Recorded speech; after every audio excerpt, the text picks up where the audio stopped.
আপনার উপর দ্বীনি দাওয়াত দেওয়া, এলাকার মুসলমানদের ইসলাম শেখানো বড় ফরজ। কাজেই এই যে আবেগী হয়ে যাওয়া, আবেগী হয়ে গেলে মানুষ বিপদে চলে যেতে পারে। সাহাবীদের থেকে শিক্ষা নিতে হবে। সাহাবীরা, আমরা তো এজিদের রাষ্ট্রের কারণে মনে ব্যথা লাগে, লাগে না? মাঝে মাঝে মনে হয় এজিদের রাষ্ট্রটা আইছিল বলে আমরা কিছু সুন্নত শিখতে পারছি, সাহাবীদের সুন্নত। এজিদের রাষ্ট্রটা একটা তাগুতি রাষ্ট্র, ইসলাম বিরোধী রাষ্ট্র, ঠিক না? যখন মুসলমান দেশে ইসলাম বিরোধী রাষ্ট্র হয়ে গেল, তাগুতি রাষ্ট্র হয়ে গেল, তখন কি করতে হয় ওখান থেকে জানা গেল। সাহাবীরা কি করছিলেন? দু একজন সাহাবী তার বিরোধিতা করেছেন, এটা একটা পদ্ধতি। আর অধিকাংশ সাহাবী কি করেছেন? তারা ওই পরিস্থিতিতেই দিনের দাওয়াত, দিনের ইমামাত, দিনের তালিম, তারবিয়াত সব চালিয়ে গেছেন।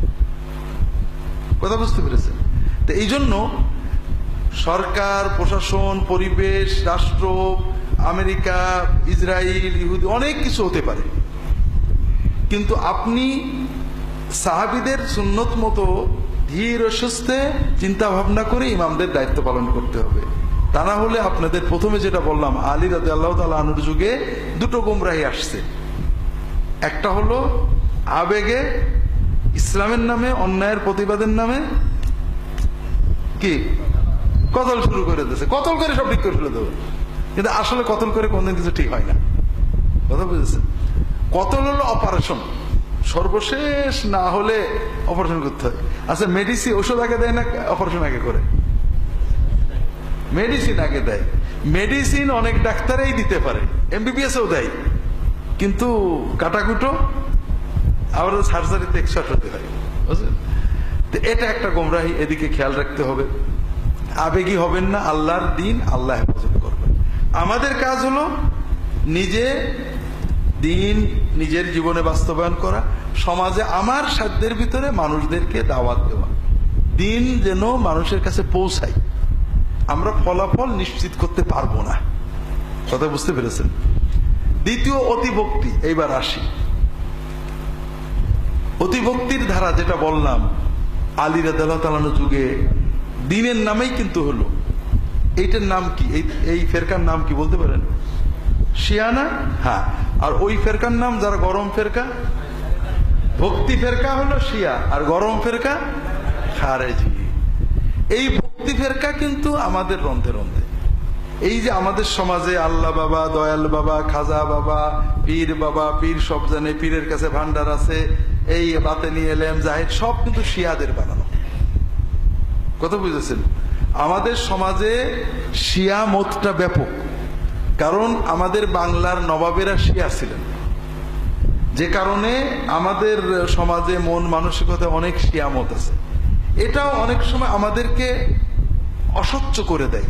আলেম ওলামা, আপনারা আলেম, তারপরও একজন আলেম আমাকে বলছে, আল্লাহর ওলিদের কিছু তো পাওয়ার আছেই,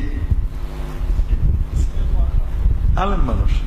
অর্থাৎ আমাদের কাছে ক্লিয়ার না, পাওয়ার বলতে কি চড় ঘুষির পাওয়ার না আল্লাহর অলৌকিক পাওয়ার? আল্লাহর অলৌকিক ইচ্ছা করলে ভালো মন্দ করার পাওয়ার আল্লাহ কাউকে দেন, এটা কি কোরআন হাদিসে আছে? বরং উল্টো, আল্লাহ রাসূল সাল্লাল্লাহু আলাইহি ওয়াসাল্লাম যখন বদদোয়া করলেন কাফেরদের, তখন আল্লাহ কি বললেন? কে বলতে পারবে? লাইসা লাকা মিনাল আমরি শাইউন আও ইয়াতুব আলাইহিম আও ইউআযিবহুম ফাইন্নাহুম যালিমুন। আল্লাহ বললেন আমর, একটা হলো আমর, একটা দাওয়াত। আমর মানে বিশ্ব পরিচালনা, ভালো মন্দ করা।